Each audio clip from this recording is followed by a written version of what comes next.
መጾም ክብደት ለመቀነስ ከሚረዱ መንገዶች ውስጥ ዋነኛውና ውጤታማው ነው። ነገር ግን ብዙ አይነት የጾም አይነቶች አሉ።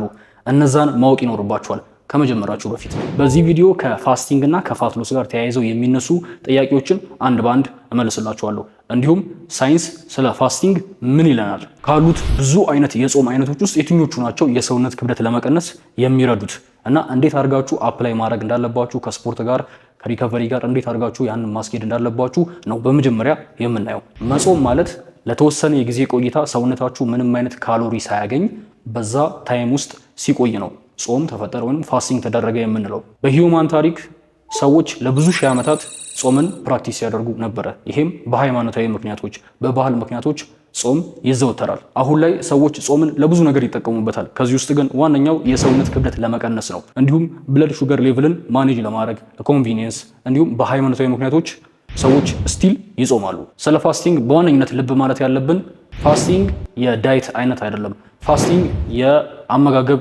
ስኬጁል ነው። ምን አይነት ምግብ መብላት እንዳለባችሁ ሳይሆን ጋይድ የሚያደርጋችሁ መቼና በየትኛው ሰዓት መብላት እንዳለባችሁ ነው ጋይድ የሚያደርጋችሁ። በመጀመሪያ የምናየው የፋስቲንግ አይነት ታይም ሪስትሪክትድ ኢቲንግ የሚባለው ወይንም 16-8 የሚባል የፋስቲንግ አይነት ነው። ይሄ ሞስት ኮመን የሚባል የፋስቲንግ አይነት ነው። ለ16 ሰዓት ትጾሙና ምግባችሁን በ8 ሰዓት ጋፕ ውስጥ በልታችሁ መጨረስ ይኖርባችኋል። ለምሳሌ ከጠዋት 12 ሰዓት እስከ 8 ሰዓት ምግባችሁን ተመገባችሁ በመጨረስ ከ8 ሰዓት እስከሚነጋ 12 ሰዓት ደግሞ በጾም ታሳልፋላችሁ። ይሄ የጾም አይነት በጣም ታዋቂ ነው። እንዲሁም ለብዙ ሰዎች ለመተግበር የሚቀልና የሚመች የጾም አይነት ነው። ሁለተኛ ላይ የምናገኘው ሞስት ፌመስ የሚባል የጾም አይነት 14-10 የሚባል የፋስቲንግ ሜተድ ነው። ይሄ የፋስቲንግ ሜተድ ቅድም ካየነው የሚቀል እንዲሁም ለጀማሪዎች የሚመከር የፋስቲንግ ሜተድ ነው። ለ14 ሰዓት ትጾሙና ምግባችሁን በ10 ሰዓት ጋፕ ውስጥ በልታችሁ መጨረስ ይኖርባቸዋል። ሶስተኛ ላይ የምናገኘው የጾም አይነት 18-6 የሚባል የጾም አይነት ነው። ይሄ እስካሁን ካየናቸው ከባዱ የጾም አይነት ሲሆን አጠቃላይ ምግባችሁን በ6 ሰዓት ጋፕ ውስጥ በልታችሁ መጨረስ ይኖርባችኋል። እንዲሁም ለ18 ሰዓት ትጾማላችሁ። ይሄ የጾም አይነት አላስፈላጊ ስናኮችን፣ አላስፈላጊ ምግቦችን፣ ተጨማሪ ካሎሪዎችን እንዳትጠቀሙ ሪስትሪክት ያደርጋችኋል። ተጨባጭ የሆነ ውጤት አለው። እንዲሁም እጅግ በጣም አግሬሲቭ የሚባል ከባድ የሚባል የጾም አይነት ነው። በአራተኝነት የምናየው በቀን አንድ ጊዜ ብቻ የምትመገቡበት የጾም አይነት ነው። ይሄ ኦማድ በመባል ይታወቃል። አጠቃላይ በቀን ውስጥ የሚያስፈልጋችሁን ካሎሪ በአንድ ምግብ አንድ ጊዜ ብቻ ነው የምትመገቡት። ይሄን የጾም አይነት እጅግ ዴዲኬትድ የሆኑ ሰዎች ኢንጆይ የሚያደርጉት የጾም አይነት ነው። ብዙ ታዋቂ ወይንም ሰክሰስፉል የሚባሉ ሰዎች ይጠቀሙታል። ይሄን የጾም አይነት በቀን አንድ ጊዜ ብቻ መመገብን። የዚህ የጾም አይነት ዳውንሳይዱ በአንድ ምግብ ውስጥ በቂ የሆነ ፕሮቲንን፣ ቬጅቴብል፣ ኒውትሪየንቶችን ለማግኘት እጅግ አስቸጋሪ ያደርገዋል። ብዙ ሰዎች የሚቸገሩት ከዚህ ጾም ጋር በተገናኘ ስፖርት በሚሰሩ ሰዓት ጉልበት ያንሳቸዋል፣ እንዲሁም ሎ ኢነርጂ ነው የሚኖራቸው በቀን ውሏቸው ውስጥ። አምስተኛ ላይ የምናየው የፋስቲንግ አይነት አልተርኔት ዴይ ፋስቲንግ ነው።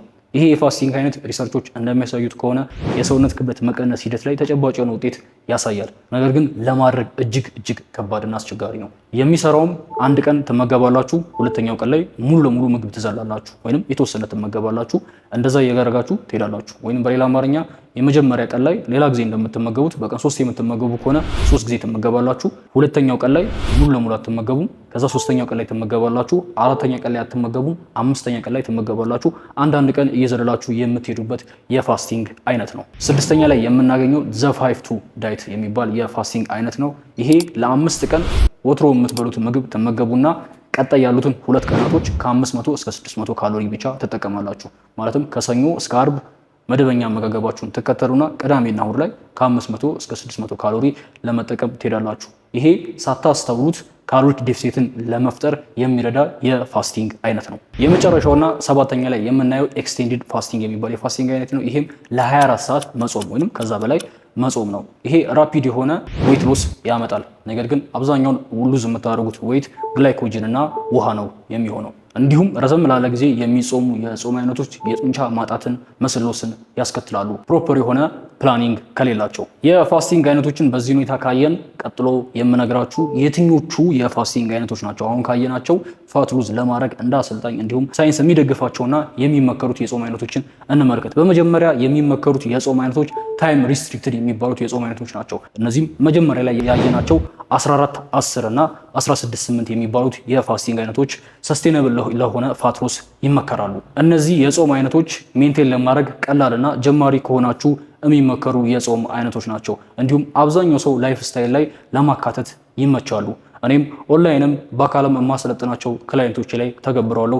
ራሴ ላይም ተግብሬው ውጤት አይቼበት አውቃለሁ። በሁለተኛ የሚመከረው የፋስቲንግ አይነት 5-2 የሚባለው የፋስቲንግ አይነት ነው። ይሄ የፋስቲንግ አይነት ብዙ ሰዎች የሚመርጡት በተለያየ ቀን ከሚጾሙ ሳምንቱን ሙሉ ለ5 ቀን ተመግበው 2 ቀን አነስ ያለ ምግብ ቢመገቡ ይመርጣሉ። ቅድም እንዳየነው 5-2 የሚባለው የፋስቲንግ አይነት ለ5 ቀን መደበኛ አመጋገባችሁን ተከተሉና ተከታታይ ለ2 ቀን ከ500 እስከ 600 ካሎሪ ብቻ ትጠቀማላችሁ። ይህም ብዙ ሰዎች የሚመርጡበት ምክንያት ለ2 ቀን ምግባቸውን ቢቆጣጠሩ ይመርጣሉ። እንደዛ ቻሌንጂንግ የሆነ የተለያዩ የጾም አይነቶችን ከሚከተሉ ሌሎች ያየናቸው የፋስቲንግ አይነቶች ዌት ማኔጅመንት ላይ ፋት ሉዝ ለማድረግ የሰውነት ክብደት ለመቀነስ ተጨባጭ የሆነ ውጤት ቢኖራቸውም ትሬኒንጋችሁ ላይ አቅም መቀነስ እንዲሁም በፋስቲንግ ሂደታችሁ ላይ በቀን ውስጥ በቂ የሆነ ፕሮቲን ለማግኘት እና ለሰውነታችሁ የሚያስፈልጋችሁን ኒውትረንቶች ለማግኘት አስቸጋሪ ያደርጋቸዋል። አሁን ትልቁን ጥያቄ እናያለን። እንዴት ነው ፋስቲንግ የሚሰራው? እንዴት ነው በፋስቲንግ ፋት በርን ልታደርጉ የምትችሉት? ፋስት ማድረግ መጾም የኢነርጂ ባላንስ ህግን አይጥስም። ነገር ግን ፋት ሉዝ የምታደርጉት ሰውነታችሁ ረዘም ላለ ጊዜ ብዙ ኢነርጂዎችን ማቃጠል ሲችል ነው። ኮንሱም ከምትመገቡት በበለጠ ካሎሪ በርን ማድረግ ስትችሉ ሰውነታችሁ ፋት ሉዝ ማድረግ ወይም ስብ ማቃጠል ይጀምራል። ይሄ ካሎሪክ ዴፊሲት ተብሎ ይጠራል። መጾም ካሎሪክ ዴፊሲት እንዲፈጠር ያደርጋል። እንዲሁም ለብዙ ሰዎች ሳይኮሎጂካሊ ይቀላቸዋል ይህን ካሎሪክ ዴፊሲትን ለመፍጠር።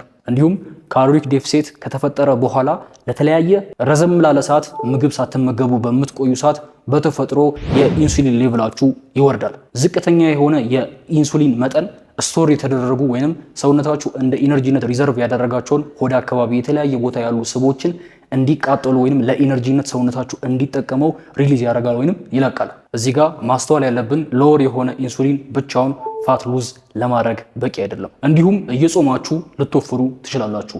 ከሚያስፈልጋችሁ በላይ ካሎሪ እስከተመገባችሁ ድረስ የሰውነት ክብደታችሁ ይጨምራል። ለዚህ ነው አንዳንድ ሰዎች እየጾሙም የሰውነት ክብደታቸው የሚጨምረው።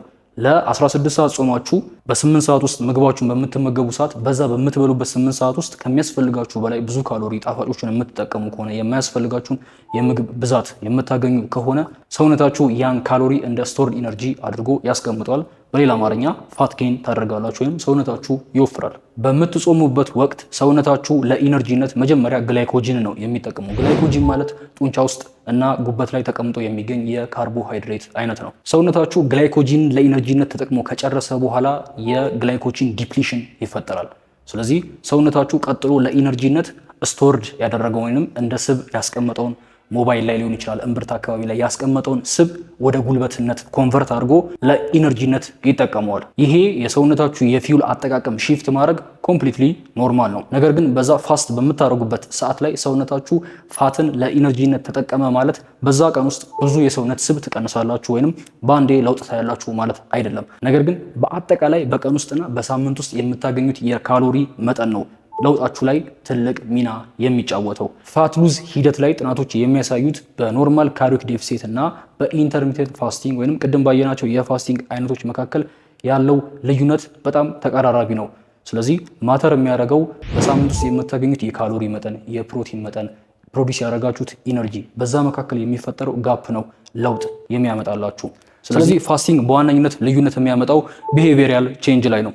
ካሎሪክ ዴፊሲት እንዲፈጠር በዋነኝነት ምክንያት መሆን ይችላል። ለብዙ ሰዎችም ራሳቸውን እንዲቆጣጠሩ የሰውነት ክብደት እንዲቀንሱ አመቺ ሁኔታን ይፈጥራል። ይህንንም በምሳሌ እንመልከት። አንድ በሚጾምና በማይጾም ሰው መካከል ያለውን ልዩነት። አንድ የማይጾም ሰው በቀን ውስጥ ቁርስ ሊመገብ ይችላል፣ መክሰስ ሊመገብ ይችላል፣ ምሳ እንዲሁም ድጋሜ ከምሳ በኋላ ያለ መክሰስ፣ እራትና ዲዘርት። ይህም በቀን ውስጥ ከ5 እስከ 6 ጊዜ የመመገብ ቻንስን ይፈጥራል። የሚጾምን ሰው ደግሞ የአመጋገብ ሂደት እንመልከት። አንድ የሚጾም ሰው ከጧት 12 ሰዓት እስከ 8 ሰዓት ምግቡን ለመጨረስ ቢሞክር በዛ ታይም ጋፕ ውስጥ ሊመገብ የሚችለው 2 ነው፣ ከበዛም 3 ጊዜ ነው። ይህም ከማይጾመው ሰው አንጻር የተወሰኑ የመመገቢያ ሰዓቶች ብቻ ነው የሚኖሩት። በዛ ውስጥ አላስፈላጊ ስናኮችን፣ ኤክስትራ ካሎሪዎችን እንዳይጠቀም ራሱን መገደብ ይችላል። ይህንንም በካሎሪ እንመልከት። አንድ የማይጾም ሰው ቁርስ ላይ 500 ካሎሪ፣ እንዲሁም መክሰስ ላይ 300 ካሎሪ፣ ምሳ ላይ 700 ካሎሪ፣ ድጋሜ ከምሳ በኋላ ላይ ያለ መክሰስ ላይ እስከ 250 ካሎሪ ከትንንሽ ምግቦች ሊጠቀም ይችላል።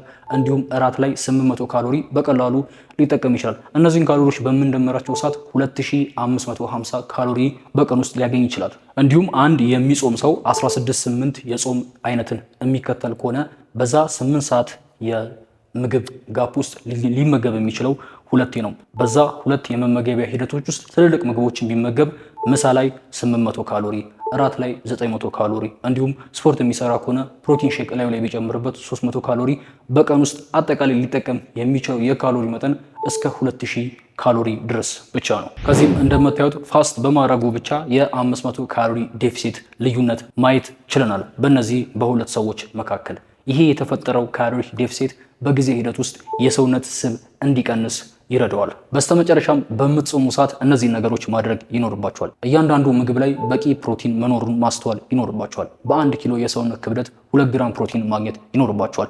70 ኪሎ ከሆናችሁ 140 ግራም ፕሮቲን ኮንሱም ለማድረግ መሞከር ይኖርባቸዋል። እንዲሁም በጾም ሂደታችሁ መሃል ብዙ ውሃ መጠጣት ይኖርባቸዋል። ይህም ረሃብን ለመቆጣጠር ይረዳቸዋል። ሻይ፣ ቡና እነዚህ ጥሩ ኢነርጂ ሶርስ ናቸው፣ በጾም ሰዓት የሚፈጠርን የኢነርጂ ማጣት ለመከላከል። እንዲሁም ፋይበሮች የረሃብ ስሜትን የመቀነስ አቅም ስላላቸው እንዲሁም ዳይጀስቲቭ ሲስተምን ስሎው ስለሚያደርጉ ፋይበሮችን መጠቀም አለባቸው። ፋይበሮችንም ከፍራፍሬና ከአትክልት ታገኛላችሁ። እንዲሁም የፋይበር ሰፕሊመንቶችንም መጠቀም ትችላላችሁ። ጂም ከመሄዳችሁ እንቅስቃሴ ከማድረጋችሁ በፊት ምግብ መብላታችሁን ልብ ማለት ይኖርባችኋል። እንቅስቃሴ በምታደርጉ ሰዓት ምንም አይነት የኢነርጂ እጥረት ሊፈጠር አይገባም። አይሆፕ ይህን ቪዲዮ እንደወደዳችሁት ከጾም ጋር በተገናኘ በቂ ኢንፎርሜሽን እንዳገኛችሁበት ተስፋ አደርጋለሁ ከዚህ ቪዲዮ።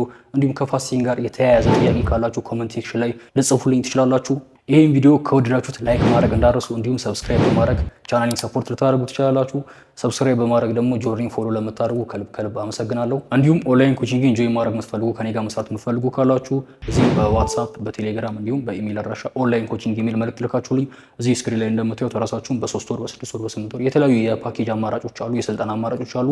ራሳችሁን ትራንስፎርም ማድረግ ትችላላችሁ። እንዲሁም በአካል እንዳሰራችሁ ዋን ኦን ዋን ከኔ ጋር መስራት የምትፈልጉ ዋን ኦን ዋን የሚል መልእክት ልካችሁልኝ ፎርም ልኬላችሁ ሪጅስተር ማድረግ ትችላላችሁ። እንዲሁም ይሄን ጂም ቪዚት ማድረግ የምትፈልጉ አድራሻቸውን ከታች አስቀምጥላችኋለሁ። ሩት ጂም ቤስት ጂም ኢን አዲስ ሜክ ሹር ቼክ ማድረጋችሁን። አሪፍ ጂም ነው። በቀጣይ ቪዲዮ እስክንገናኝ ድረስ ባይ